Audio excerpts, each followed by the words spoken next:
Villa కొని మోసపోయిన రోహిణి, మనోజ్ షాక్‌లో ప్రభావతి. ట్విస్ట్ అయితే అదిరిపోతుంది. చివరి వరకు స్కిప్ చేయకుండా చూసేయండి. ఎందుకంటే చివర్లో అయితే రోహిణి బండారం బయటపడబోతుంది. రోహిణి మోసం చేసిందని ప్రభావతి అయితే తెలుసుకోబోతుంది. తప్పకుండా స్కిప్ చేయకుండా చివరి వరకు చూసి లైక్ చేయండి. అలాగే ప్రభావతి రోహిణి మోసాన్ని తెలుసుకోవాలని అనుకునేవాళ్ళు కామెంట్ సెక్షన్‌లో యెస్ అని కామెంట్ చేయండి. మనోజ్, రోహిణి ఇద్దరూ కూడా ఒక విల్లాని చూసేసి వస్తారు. అది తక్కువ రేటుకి వస్తుందని, బీచ్ దగ్గరలో ఉండడంతో, అంత పెద్ద ఇల్లు తక్కువకి రావడంతో ఇద్దరూ కూడా ఇక కొనేయాలని నిర్ణయించుకొని ఇంటికి వచ్చి విషయం చెప్తారు. అప్పుడే ఇక రోహిణి అయితే, నేను మనోజ్ నిన్న ఒక విల్లాని చూసేసి వచ్చాము, ఒక ఇంటిని. చాలా బాగుంది, చాలా పెద్దది. అది కొనాలని అనుకుంటున్నాము. మీరు కూడా రేపు అందరం కూడా వెళ్ళి ఆ ఇల్లుని చూసేసొద్దాము అని అంటూ ఉంటుంది రోహిణి. అప్పుడే మనోజ్ కూడా, అవునమ్మా, అది చాలా పెద్ద ఇల్లు. చూస్తే నువ్వే ఆశ్చర్యపోతావు. చాలా తక్కువకొస్తుంది. అందుకే కొనేస్తున్నాము అని అంటూ ఉంటాడు. మనోజ్ అయితే, అవునా మనోజ్, నిన్నగాక మొన్నన్నావు ఇల్లు కొనాలని, అప్పుడే కొనేస్తున్నావు. నువ్విలాగా పైకి అభివృద్ధి కావాలనేరా ఇన్ని రోజులు కూడా నేను ఆశపడింది. నేను అనుకున్న స్థాయికి నువ్వు వెళ్ళిపోతున్నావు. తప్పకుండా వెళ్దాం అందరం కూడా అని అంటూ ఉంటుంది ప్రభావతి. మేమైతే రాము, నాకు డబ్బింగ్ ఉంది అని శృతి అంటుంది. నేను కూడా రాను, నాకు రెస్టారెంట్లో పనుంది అని అంటూ ఉంటాడు రవి కూడా. ఇక రవి కూడా అలా అన్న తర్వాత అప్పుడే ఇంకా మనోజ్ అయితే, ఏంట్రా మీరిద్దరూ అలా మాట్లాడతారేంటి? నేనేదో ఇల్లు కొంటుంటే మీరు చూసి ఓర్చుకోలేక అలా మాట్లాడుతున్నారు కదా అని అంటూ ఉంటాడు మనోజ్. నువ్వు ఇల్లు కొంటే మేమెంతో చూసి ఓర్చుకోలేకపోతాము. అయినా అలాంటి విల్లాసు మా నాన్న వాళ్ళకి చాలా ఉన్నాయిలే అని అంటూ ఉంటుంది శృతి అయితే. అప్పుడే ఇక బాలు అయితే రవిని పక్కకి తీసుకువెళ్తాడు. రవిని పక్కకి తీసుకువెళ్ళి అంటూ ఉంటాడు, రే, వాడేదో సరదా పడి ఇల్లు కొనుక్కుంటున్నాడు, మనందరినీ కూడా చూడ్డానికి రమ్మంటున్నాడు. ఏమైందిరా, అయినా మనం అందరం వెళ్ళాలి. ఎందుకంటే మనోజ్ గాడు పెద్ద ఇల్లు తక్కువ రేటుకు వస్తుంది అంటున్నాడు. వీడు చేసే ప్రతి పనిలో మోసపోతూనే ఉంటాడు. అందుకనే మనం అందరూ ఉంటే ఏదైనా మోసం జరిగితే ఆపొచ్చు అని అంటూ ఉంటాడు బాలు. తర్వాత మీనా శృతిని పక్కకి తీసుకువెళ్ళి చెప్తుంది, మన కుటుంబంలో అందరూ సంతోషంగా ఉండాలి శృతి. మనోజ్ వాళ్ళు ఇల్లు కొనుక్కుంటున్నారంటే మనకి ఆనందమే కదా. కాబట్టి అందరం వెళ్దాము. ఉమ్మడి కుటుంబం అంటే ఇలాంటివి కూడా మనం చేస్తూ ఉండాలి అని మీనా కూడా శృతికి సలహా ఇస్తుంది. దాంతో ఇక శృతి కూడా ఒప్పుకుంటుంది. అలా ఒప్పుకున్న తర్వాత ఇక శృతి అలాగే రవి వచ్చి, రేపు మేము వస్తున్నాము అని అంటారు. అలా అనడంతో అప్పుడే ఇంకా, ఏంట్రా మేము అడిగితేనేమో మాకు ఖాళీ లేదు రావు అని చెప్పారు. ఇప్పుడేమో ఆ మీనా బాలు మిమ్మల్ని పక్కకి తీసుకువెళ్ళి ఏం చెప్పారని టక్కుమని ఒప్పేసుకున్నారు అని అడుగుతూ ఉంటుంది ప్రభావతి. వాళ్ళు చెప్పాల్సిన రీతిలో చెప్పారు, అంతే తప్ప మేము ఇల్లు కొంటుంటే మీరు అది ఓర్చుకోలేక మాట్లాడుతున్నారని ఇలా చెప్పలేదు వాళ్ళు అని అంటూ ఉంటుంది శృతి అయితే. సరేలే, రేపు అందరూ వస్తున్నారు కదా, రేపు నేను అందరినీ దగ్గరుండి తీసుకువెళ్తాను అని అంటూ ఉంటాడు మనోజ్ అయితే. తర్వాత మనోజ్, రోహిణి ఇద్దరూ కూడా వాళ్ళు అడ్వాన్సు ఇక గుడిలో తీసుకుంటాము, గుడిలోనే ఇస్తామని మనోజ్, రోహిణి కూడా అనడంతో ఇక గుడికైతే వెళ్తారు. ఇంతలో తనకి ఆర్డర్లో వచ్చిన డబ్బులు వాళ్ళ అమ్మకి, చెల్లికి, తమ్ముడికి ఇవ్వాలని మీనా కూడా ఇక అదే గుడికైతే బయలుదేరుతుంది. తర్వాత ఇంకా మీనా వాళ్ళ అమ్మ దగ్గరే పూలు కొంటుంది రోహిణి. అలా పూలు కొంటూ ఉంటే అప్పుడే ఇక సుమతి అయితే, ఎంతైనా ఈ పూలు అని రోహిణి అడగడంతో ఇక డబ్బులైతే చెప్తుంది. ఏంటి నువ్వు రోహిణి దగ్గర డబ్బులు తీసుకుంటామా ఏంటి? వద్దులేమ్మా, మనలో మనకి ఇలాంటివి ఎందుకు, డబ్బులు అవసరం లేదు అని అంటూ ఉంటుంది పార్వతి అయితే. అప్పుడే, అది కాదమ్మా, దేవుడికి సమర్పించేది ఏదైనా సరే మన సొంత డబ్బులతోనే కదా చేసుకోవాలి, అందుకే అడిగాను అని సుమతి చెప్తూ ఉంటే, పర్వాలేదు పిన్ని, తీసుకోండి అని డబ్బులైతే ఇచ్చేస్తుంది. ఇంకా పువ్వులు తీసుకొని, కొబ్బరికాయ తీసుకొని ఇక మనోజ్, రోహిణి లోపలికి వెళ్తూ ఉండగా అక్కడే గడప దగ్గర బిందెతో నీళ్లుంటాయి. ఇక ఆ బిందెతో నీళ్ళైతే చూసుకోకుండా తన్నేస్తుంది రోహిణి. ఇలా లోపలికి వెళ్ళేటప్పుడే గడప తన్నుకొని పక్కనే ఉన్న బిందులో ఉన్న నీళ్లు కూడా ఒలిగిపోవడంతో అప్పుడే ఇక పార్వతి అయితే, ఏ సుమతి, ఏంటి ఇలా జరిగింది? వీళ్ళేదో ఒక మంచి పని మీద వెళ్తున్నట్టున్నారు. ఇప్పుడు అపశకునంలాగా నీళ్ల బందిని పక్కకి తన్నేసి వెళ్ళిందేంటి? ఇదేదో అపశకునంలాగే ఉంది అని పార్వతి అంటూ ఉంటే, నీకెందుకమ్మా ఇవన్నీ అని అంటూ ఉంటుంది సుమతి. ఇంతలో మీనా వస్తుంది. ఇక మీనాని చూసి సుమతి, పార్వతి ఆనందపడుతూ ఉంటారు. అప్పుడే ఇక పార్వతి, ఏంటమ్మా ఇలా వచ్చావు అని అడుగుతూ ఉంటుంది మీనాని. ఏం లేదమ్మా, నాకు ఆర్డర్ వచ్చింది, డబ్బులు కూడా వచ్చాయి, అందుకే నీకు, సుమతికి, అలాగే శివకి డబ్బులు ఇద్దామని వచ్చాను అని అనగానే, ఇప్పుడు ఇవన్నీ ఎందుకమ్మా, మేము తిరిగి నీకివ్వాలి, అంతే తప్ప నువ్వు తిరిగి మాకివ్వకూడదు అని అంటూ ఉంటే ఆ మాట విని అప్పుడే ఇంకా, లేదమ్మా, ఇది నా తెలివితేటలతో నేను సంపాదించింది, మొట్టమొదటిగా వచ్చింది, మీకు కూడా ఇవ్వాలని అనుకున్నాను, తీసుకోండి అని అంటూ ఉంటే ఇంతలో ఇక పార్వతి అయితే, రోహిణి వాళ్ళు వచ్చారమ్మా, లోపలున్నారు అని అనగానే, అవును, వాళ్ళు ఏదో పని మీద వచ్చారు, కానీ తను లోపలికి వెళ్ళేటప్పుడు నీళ్ల బిందె తన్నుకొని లోపలికి వెళ్ళింది, నాకేంటో అపశకునంలాగా అనిపించింది అని అంటూ ఉంటే ఇంతలో లోపలికైతే వెళ్తారు. వెళ్ళిన తర్వాత ఇక ఇంటికి అడ్వాన్స్ అయితే ఇక ఇస్తూ ఉంటారు మనోజ్, రోహిణి. రోహిణి, ఏంటి మీరు ఇక్కడున్నారు అని అంటూ ఉంటే, మేము ఇల్లు కొన్నాం కదా, దేవుడి సమక్షంలో అడ్వాన్స్ ఇద్దామని చెప్పేసి మేము వచ్చాము అని అంటూ ఉంటుంది రోహిణి. కాదు రోహిణి, నువ్వు లోపలికి వచ్చేటప్పుడు అక్కడ నీళ్ల బిందెని తన్ని లోపలికి వచ్చావంట కదా, అది అపశకునమని అమ్మ చెప్తుంది. ఇలాంటి జరిగినప్పుడు మనం ఏదైనా ముఖ్యమైన పని ఆప్ చేసుకోవడమే కరెక్టు, అలా ఆపుకోకపోతే ఏదో ఒకటి అనార్థం జరుగుతుంది అని అంటూ ఉంటుంది మీనా. ఇక మీనా అన్న మాటలకి అప్పుడే ఇంకా ఇక రోహిణి అయితే, ఏంటి మీనా, అంటే మేము ఇల్లు కొనకూడదని అడ్వాన్స్ ఇస్తున్నామని నువ్వు ఇలాగా డ్రామా మొదలు పెట్టావా అని అడుగుతూ ఉంటుంది మీనాని రోహిణి. అప్పుడే ఇక రోహిణి అన్న మాటలకి పక్కనే ఉన్న మనోజ్ అయితే, ఎందుకో మీనా చెప్తుంది కూడా కరెక్టే అని నాకు అనిపిస్తుంది రోహిణి, ఎందుకో నాకు ఎడం కన్ను బాగా అదురుతుంది అని అంటూ ఉంటాడు మనోజ్ అయితే. ఏంటి మనోజ్, ఇలాంటివి నువ్వెందుకు పట్టించుకుంటున్నావు అని అడుగుతూ ఉంటుంది రోహిణి అయితే. అయినా ఇలాంటివి పెట్టుకోకూడదు, దేవుడి సమక్షంలో ఇస్తున్నాము, ఏమీ జరగదు అని అంటూ ఉంటుంది రోహిణి అయితే. అప్పుడే ఇక ఆ ఇంటి ఓనర్స్ అయితే ఎక్కడ వాళ్ళకి అడ్వాన్స్ ఇవ్వరేమో అని భయపడిపోతూ, మీకు అంత నమ్మకం లేకపోతే మీరేమీ అడ్వాన్స్ ఇవ్వాల్సిన అవసరం లేదు, మీకులాగే నిన్న ఇంకొకళ్ళు వచ్చి చూసుకుని వెళ్ళారు, వాళ్ళకి ఫోన్ చేస్తే వాళ్ళు వచ్చి అడ్వాన్స్ ఇచ్చేస్తారు, మీరే కొనాలని మాకు రూలేం లేదు అని అంటూ ఉంటాడు అతనైతే. ఏదో దేవుడి సమక్షంలో అడ్వాన్స్ తీసుకుందామంటే వచ్చాను తప్ప మీరు ఎంత నమ్మకం లేకపోకుండా మీరేమీ బిల్డింగు మాది కొనక్కర్లేదు అని ఇంటి ఓనర్స్ అయితే అంటారు. చూసావా, వాళ్ళకి కోపం వచ్చింది. అయినా ఇలాంటి మాటలు పట్టించుకోకు మీనా, మనం ఎదుగుతుంటే ఓర్చుకోలేదు, పద వెళ్ళి అడ్వాన్స్ ఇచ్చేద్దామని ఇక ఇద్దరు కూడా అడ్వాన్స్ అయితే ఇచ్చేస్తారు. ఇచ్చేసిన తర్వాత రేపు వచ్చి నేను మిగతా అడ్వాన్స్ ఇస్తాను అంటే 30 లక్షలు ఇవ్వాలి కదా, ఇంకా 25 లక్షలు ఇస్తాను, మిగతా డబ్బులు ఒక 10 రోజుల్లో మొత్తం కూడా ఇచ్చేస్తాను అని టైం అయితే పెడతాడు. ఇక పెట్టడంతో సరే అయితే అని వాళ్ళు కూడా డబ్బులు తీసుకొని వెళ్ళిపోతారు. తర్వాత రోజు ప్రభావతి వాళ్ళందరినీ తీసుకొని ఇక మనోజ్, రోహిణి విల్లాని చూసి ఇక మిగతా డబ్బులు కూడా ఇచ్చేద్దామని చెప్పి వెళ్తారు. బాలు, నేను తర్వాత వస్తాను, ట్రిప్ ఉంది అని చెప్పేసి బాలు వెనకాతలే వస్తానని చెప్పడంతో మిగతా వాళ్ళందరూ కూడా వెళ్తారు. వెళ్ళిన తర్వాత ఇక లోపలికి వెళ్ళి ఇల్లునైతే చూస్తారు. ఇక ఇల్లు చూసి ఒకళ్ళకొకళ్ళు చాలా షాక్ అయిపోతూ ఉంటారు. అమ్మో, ఎంత పెద్ద ఇల్లుందో, ఇలాంటి ఇంటిని కల్లో కూడా చూడలేదు, నా కొడుకు ఇంత పెద్ద ఇంటిని కొనేస్తున్నాడా అని ఎంతో ఆనందపడిపోతూ ఉంటుంది ప్రభావతి.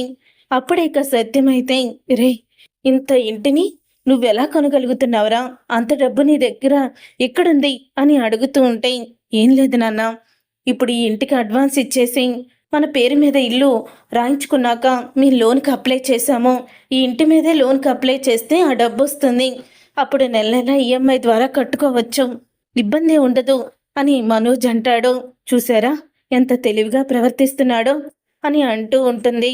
ప్రభావతి అయితే అసలు ఇలాంటి ఇల్లు ఎవరైనా కొనగలరా అని అనంగాల్ని అప్పుడే ఇక శృతి అయితే ఏంటత్తయ్య అలా మాట్లాడుతున్నారు? ఇది ఒక ఇల్లే కదా! ఏదో పెద్ద రాజు బందరులాగా మాట్లాడుతున్నారేంటి? అయినా ఇక్కడే ఈ వీధిలోనే మాకు కూడా ఒక విల్లా ఉంది ఇలాంటిదే అని అంటూ ఉంటుంది. శృతి అయితే అవునా? అవును. ఇది చాలా ఖరీదు చేస్తుంది. అవును దీన్ని ఎంత పెట్టుకున్నారు? అని అడుగుతూ ఉంటుంది శృతి. ఖరీదు బాగా చేస్తుందన్నావు కదా! అయినా వాళ్ళు 10,00,00,000 చెప్తే నేను కేవలం 3,00,00,000కే బేరమాడి తీసుకుంటున్నాను అని అంటూ ఉంటాడు. బేరమాడా? ఇదేమన్నా కూరగాయలా ఏంటి? అని శృతి అంటుంది. ఇక్కడంతా కూడా రేట్లు ఎక్కువగానే ఉంటాయి. చెప్పాను కదా మాకిక్కడ ఒక విల్లా ఉంది. అలాగే బోట్ హౌస్ కూడా ఉంది మా నాన్నకి అని అంటూ చెప్తుంది. అంటే ఇలాంటి ఇల్లు నువ్వు ముందే చూసావా? అని అనంగాల్నే మాకే ఉందంటే చూసావా అంటారేంటాంటీ? ఇక్కడే పక్కనే ఉంది అని అంటూ ఉంటుంది శృతి. అమ్మో! నా కొడుకులిద్దరూ ఇక్కడ విల్లాలో ఉంటారో ఎంత ఆనందంగా ఉందో అని ప్రభావతి చెప్తూ ఉంటుంది. శృతి అంటే మీరు అంత ఉన్నవాళ్ళా? అని రోహిణి అంటూ ఉంటే అదేంటమ్మా రోహిణి అలా మాట్లాడుతున్నావు? నీకన్నా ఉన్నవాళ్ళా ఏంటి? శృతి వాళ్ళు మీ నాన్నకి ఉన్న దాంట్లో సగం కూడా ఉంటుందో లేదో అని అంటూ ఉంటుంది ప్రభావతి. వాళ్ళ నాన్నే ఉన్నాడో లేదో తెలీదు, ఇక ఆస్తి గురించి మాట్లాడుతున్నారు అని శృతి ఇక నోట్లో సనుక్కుంటూ ఉంటుంది. మాకు మీరు ఇవ్వాల్సిన అడ్వాన్స్ ఇచ్చేస్తే మాకు ఫ్లైట్ టైం అవుతుంది, మేము ఎయిర్పోర్ట్కి వెళ్ళాలి అని వాళ్ళైతే వెళ్తారు. అలాగే సార్, ఇదిగోండి నిన్న 5,00,000 ఇచ్చాం కదా, ఇవి 25,00,000 అని బ్యాగ్లో ఉన్న డబ్బులు తీసి టేబుల్ మీద పెడతారు. ఇక ఆ డబ్బులు చూసి ఆ భార్యాభర్తలిద్దరూ కూడా ఎంతో ఆనందపడుతూ ఉంటారు. వీటి మీద సంతకం చేయండి అని ఇక సంతకాలు కూడా మనోజ్ అయితే కొన్ని పేపర్స్ మీద చేయించుకుంటాడు. చేయించుకున్న తర్వాత ఇక సంతకాలు కూడా చేసేసి వాళ్ళైతే ఇక ఆ డబ్బు తీసుకొని సరే అయితే మేము వెళ్తున్నాము, ఇల్లు జాగ్రత్త, ఇంటిని మేము ఎంతో అందంగా కట్టుకున్నాము, కానీ మేము విదేశాలకి వెళ్ళిపోయే మూలాన అమ్మేసుకోవాల్సి వచ్చింది అని అంటూ ఆమె అయితే చెప్తూ ఉంటుంది. ఇల్లు జాగ్రత్తగా చూసుకోండి అని అంటూ ఉంటుంది. వాళ్ళు జాగ్రత్తగానే చూసుకుంటారులే, నువ్వు పద అని అంటూ అతను కంగారు పెడుతూ ఆమెనైతే తీసుకొని ఇక కారు ఎక్కేసి ఇక తొందరగా పోనీ స్పీడ్గా అని చెప్పేసి అంటాడు డ్రైవర్తో. అప్పుడే సరిగ్గా బాలు అయితే గేటు దగ్గరికి కారులో వస్తాడు. 2 కార్లు కూడా ఢీకొన్న పోతూ ఉంటాయి, గుద్దుకోబోతూ ఉంటాయి. అప్పుడే ఇక డ్రైవర్ అయితే ఇక దిగి అన్న సారీ అని అంటూ ఉంటే ఏంట్రా సారీ నువ్వు, ఇలా గుద్దేస్తావా ఏంటి మమ్మల్ని అని అంటూ ఉంటాడు బాలు. అప్పుడిక బాలు అలా అన్న తర్వాత అక్కడ ఇంటి ఓనర్స్ కూడా దిగుతారు. ఏదో చూసుకోలేదులే బాబు అని అనంగాల్నే ఏంటి బయట గొడవ అవుతుంది అని మనోజ్ వాళ్ళు బయటకొస్తారు. ఇక ఇంటి ఓనర్స్తో బాలు గొడవ పడుతున్నాడని తెలుసుకొని మనోజ్ అయితే రే ఎక్కడికొచ్చినా నువ్వు ఈ గొడవ పడకుండా ఉండవేంట్రా, నువ్వెవరితో గొడవ పడుతున్నావో తెలుసా, ఈ ఇంటిని నాకు అమ్మింది వీళ్ళే, ఈ ఇంటి ఓనర్స్ వీళ్ళే అని అంటూ ఉంటాడు మనోజ్ అయితే. ఏంటి, ఇంత పెద్ద ఇంటిని వీళ్ళు అమ్మారా? అసలు ఇల్లు ఇంటి ఓనర్స్ లాగే లేదు వీళ్ళ మొఖాలు అని అంటూ ఉంటాడు బాలు. రే నువ్వు ఆగరా, మీరు వెళ్ళండి అని అంటూ వాళ్ళని పంపించేస్తారు. ఇక పంపించేశాక వాళ్ళ ఇంటి ఓనర్లేంటి, ఇంటి ఓనర్లు అయితే అద్దెకి కారు పెట్టుకుంటారా, వాళ్ళు సొంత కారులోనే వెళ్తారు కానీ అని బాలు అంటూ ఉంటే ఏంటి అది అద్దె కారా అని వాళ్ళందరూ ఆశ్చర్యపోతూ ఉంటారు. అప్పుడే ఇంకా మరి తెలియడం లేదా అది అద్దె కారు అని అని అంటూ ఉంటాడు బాలు. మనోజ్ అయితే వాళ్ళు ఎయిర్పోర్ట్కి వెళ్తున్నారు, వాళ్ళు విదేశాల్లో సెటిల్ అయిపోతారట. అలాంటప్పుడు ఇక్కడ కార్లు విల్లాలాగే అమ్మేస్తుంటారు, ఎయిర్పోర్ట్లో సొంత కారు పెట్టలేరు కదా, అందుకని రెంట్కి పిలిపించుకొని ఉంటారు. ఈ మాత్రం దానికి అంతటి వాళ్ళని అవమానిస్తున్నావు నువ్వు, లోపలికి రారా, చేసింది చాలే కానీ ఏంటి నాన్న వీడు, ఎక్కడున్నా గొడవలేనా అని అంటూ ఇక మనోజ్ అయితే విసుక్కుంటాడు. నేనైతే ఇల్లు చూడ్డానికి రాను, నన్ను ఇంతలా అవమానిస్తాడా అని అంటూ ఉంటే రండి బాగోదు అని చెప్పేసి లోపలికైతే వెళ్తారు. వెళ్ళిన తర్వాత అప్పుడే ఇంకా అవును, ఇంత పెద్ద ఇంటిని అంత తక్కువ రేటుకి ఇచ్చారంటే ఈ ఇంట్లో ఏదో తేడా కొడుతుంది అని అంటూ ఉంటాడు బాలు. అది విని మనోజ్ అయితే షాక్ అయిపోతూ ఉంటారు. ఇంత ఇంటిని తక్కువ రేటుకి ఇస్తున్నారంటే ఈ ఇంట్లో ఏదన్నా ఆత్మలు తిరగడమో లేకపోతే ఏదైనా జరిగిందేమో, అందుకే ఎవరు కొనక తక్కువ రేటుకి ఇచ్చేస్తున్నారు అని అంటూ ఉంటాడు బాలు. రే, నువ్వు అలాంటి అనుమానాలేమీ పెట్టుకో, అలాంటిదేమీ జరగదు అని అంటూ ఉంటాడు మనోజ్ అయితే ఇంటి పేరు కూడా సెలెక్ట్ చేసేస్తాడు. ఇంటి పేరు సెలెక్ట్ చేసేసి తన పార్క్ ఫ్రెండ్తో పెద్ద పెద్ద అక్షరాలతో ఇత్తడి ప్లేటు మీద ఈ పేర్లు వచ్చేలాగా బయట మనం బోర్డు తయారు చేయించాలి, ఈ పనిలో ఉండు అని అంటూ ఉంటాడు వాళ్ళ ఫ్రెండ్కి. పేర్లు మాత్రం చాలా స్పష్టంగా కనపడాలి, రేపటిలోగా మొత్తం బోర్డు అంత సిద్ధమైపోవాలి అని చెప్తూ ఉంటాడు. సరేరా, అలాగే అని అంటూ ఉంటాడు అతను. అతను బయటికి వెళ్ళాక అప్పుడే బాలు అయితే నిజంగా ఇదేదో భూతాల దెబ్బలాగా లోపలంతా కూడా ఇలా ఉందేంటి అని అంటూ ఉంటాడు బాలు. మనోజ్కి మనసు అయితే ఒప్పదు.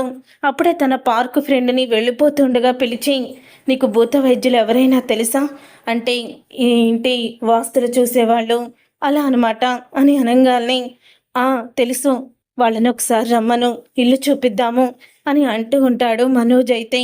అప్పుడే సరేరా, నేను వాళ్ళని పిలిపిస్తాను అని భూత వైద్యురాల్ని కూడా పిలిపిస్తాడు. భూత వైద్యురాలైతే వస్తుంది. వచ్చిన తర్వాత అప్పుడే ఇదేంటి భూత వైద్యురాలు ఎలా వచ్చింది అని రోహిణి అడుగుతూ ఉంటే, నేనే పిలిపించాను, ఇంట్లో గాలి ధూళి భూత పేద పిశాచాలు ఏమన్నా ఉంటే పోగొడుతుందని అని అంటూ ఉంటే, అప్పుడే ఆమె అయితే 4 దిక్కుల్లో కూడా నుంచొని మొత్తం కూడా చూస్తూ ఉంటుంది. 4 దిక్కుల నుంచొని చూస్తూ ఈ లైట్లన్నీ వేయండి అని లైట్లన్నీ కూడా వేయమంటుంది. అప్పుడే లైట్లన్నీ కూడా వేస్తారు. ఈ లైట్లని ఎందుకు వేయమన్నారు అని అనగానే, ఇంట్లో ఏదైనా ఆత్మలు కానీ భూతపేత పిశాచాలు ఉంటే లైట్లు ఆరిపోతూ వెలుగుతూ ఉంటాయి అని అంటూ ఉంటుంది ఆ భూత వైద్యురాలు. అప్పుడే బాలు మెయిన్ దగ్గరికి వెళ్ళి మెయిన్ని కట్టేస్తూ వేస్తూ అందరినీ కూడా చాలా భయపెట్టేస్తూ ఉంటాడు. అప్పుడే అలా భయపెట్టేస్తూ ఉండగానే ఇదేంటి లైట్లు ఆరిపోతూ వెలుగుతూ ఉన్నాయి, అమ్మో ఇది నిజంగా భూతాలుండే ఇల్లేననుకుంటా అని కిటికీలో నుంచి బయటికి చూస్తాడు మనోజ్. రే, నువ్వా ఇదంతా చేస్తుంది, లోపలికి రారా నువ్వు, మొత్తం లైట్లు వెయ్యి అని అంటూ ఉంటాడు మనోజ్ అయితే. భూతాలు లేవు, ఏమీ లేవమ్మా, వీడే మనల్ని దడిపించడానికి మెయిన్ ఆర్పుతూ వేస్తూ ఉన్నాడు అని అంటూ ఉంటాడు మనోజ్ అయితే. అప్పుడే ఆ మాట విని షాక్ అయిపోతూ ఉంటుంది ప్రభావతి. నిన్ను తీసుకురావడమే నేను చేసిన తప్పురా అని ఇంటికైతే వెళ్ళిపోతారు. అలా ఇంటికి వెళ్ళిపోయిన తర్వాత అప్పుడే బ్యాంకు వాళ్ళు వచ్చారని మళ్ళీ విల్లా దగ్గరికైతే వస్తారు రోహిణి మనోజ్. బ్యాంకు వాళ్ళు విల్లా మొత్తాన్ని చూసి, ఈ ఇంటికి 3 కోట్లు లోన్ అయితే రాదు, కేవలం 2 కోట్లు మాత్రమే ఇస్తాము అని చెప్పడంతో, చూసి చెప్పండి సార్, నాకు 3 కోట్లు కావాలి అని అంటూ ఉంటాడు మనోజ్. లేదు, 2 కోట్లే ఇస్తాము అని చెప్పడంతో, సరే సార్, ఎంత వస్తే అంతే ఇవ్వండి అని రోహిణి అయితే పంపించేస్తుంది. అప్పుడే రోహిణి పంపించేసిన తర్వాత మిగతా 1 కోటి రూపాయలు ఎక్కడి నుంచి తీసుకురావాలి అని అడుగుతూ ఉంటాడు మనోజ్. 30 లక్షలు మనం ఎలాగో ఇచ్చేసాం కదా మనోజ్, ఇంకా కావాల్సినవి 70 లక్షలు. ఆ 70 లక్షలు మీ నాన్నని అడుగు, ఆ ఇల్లుంది కదా, ఆ ఇంట్లో నీకు కూడా వాటా ఉంది కాబట్టి వెళ్ళి మీ నాన్నని ఆ ఇల్లు అమ్మేసి డబ్బులు ఇమ్మను.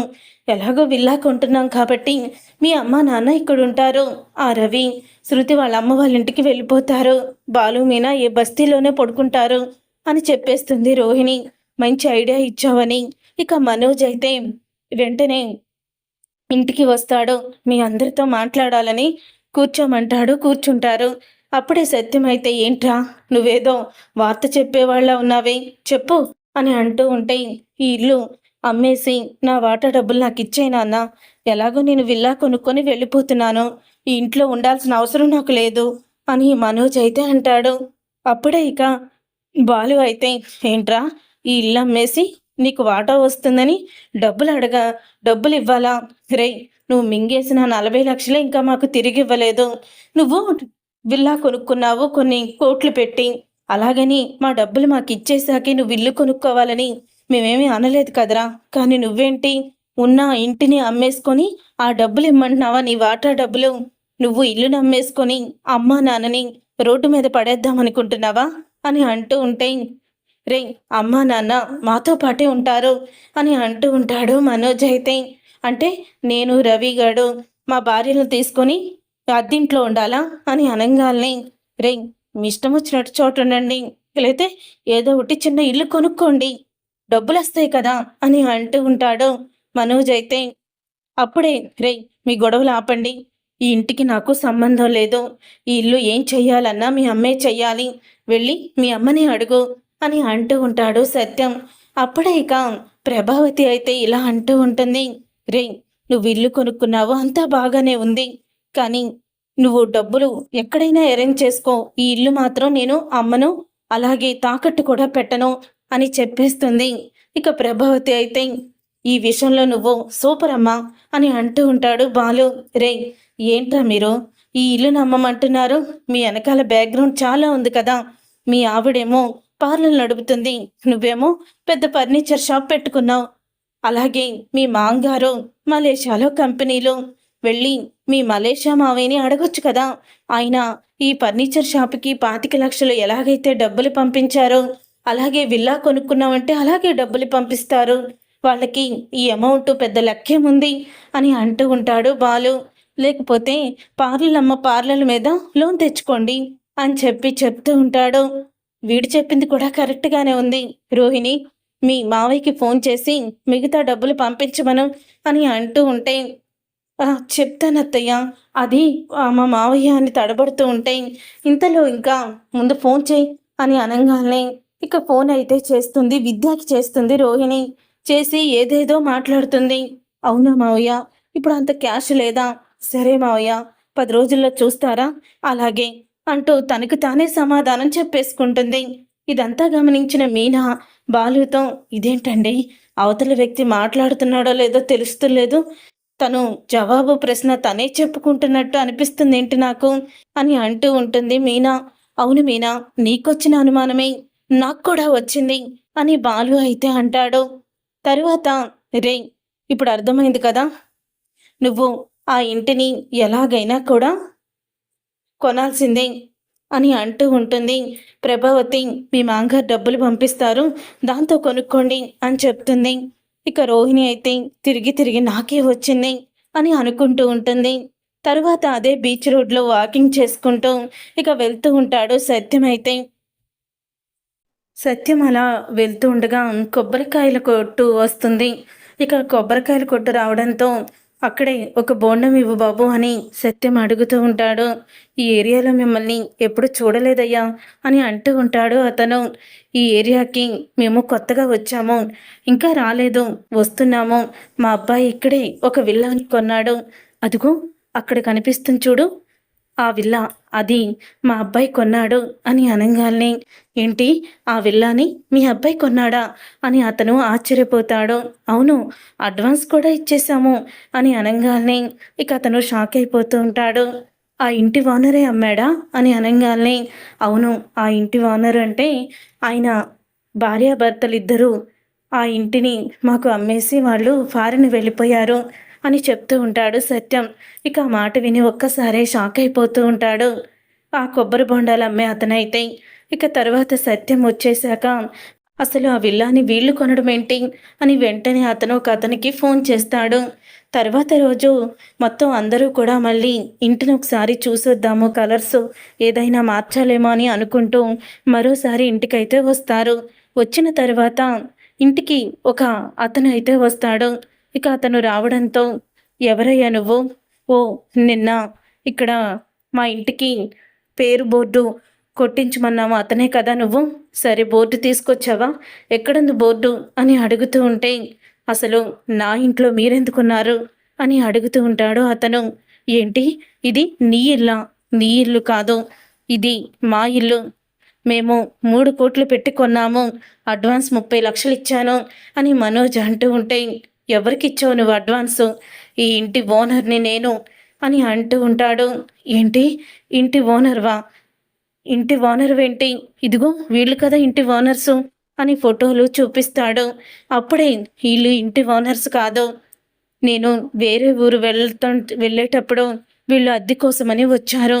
సరే ఎలాగో ఇల్లు ఖాళీగా ఉంది కదా, పైన పెంట్ హౌస్ వాళ్ళకి ఆ పెంట్ హౌస్ ఇచ్చాను. తర్వాత ఇంట్లో నుంచే రావాలి కదా అని ఇంటికి కూడా వాళ్ళకే చేతికిచ్చాను. వాళ్ళు అద్దె కట్టకపోయి ఇప్పుడు నా ఇల్లునే నాకు తెలియకుండా అమ్మేస్తారా? ఈ ఇంటి ఓనర్ని నేను. అసలు పేపర్సు ఇవి వాళ్ళు నేను మోసం చేశారు అని అంటాడు. ఆ మాట విని ఒక్కసారి రోహిణి కళ్ళు తిరిగి పడిపోతుంది. ఇక ప్రభావతి, మనోజు ఇక గుండె పగిలేలా ఏడుస్తారు. అప్పుడే ఇక మీనా వీళ్ళందరూ కూడా చాలా బాధపడుతూ ఉంటారు.